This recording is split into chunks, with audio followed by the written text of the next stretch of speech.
มาดึงข้างหน้ามาดึงข้างหน้ามาดึงสายไฟข้างหน้าหน่อยดึงสายไฟเลยเอ้าจุดตัว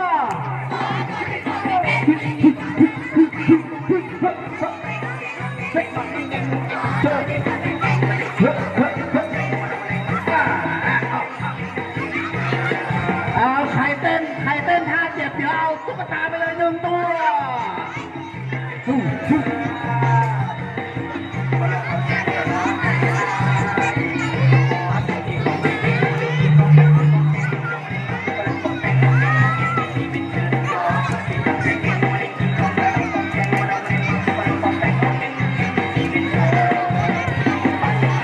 เต้นเยอะๆเดี๋ยวได้กินข้าวเยอะๆวันนี้กับข้าวอร่อยด้วย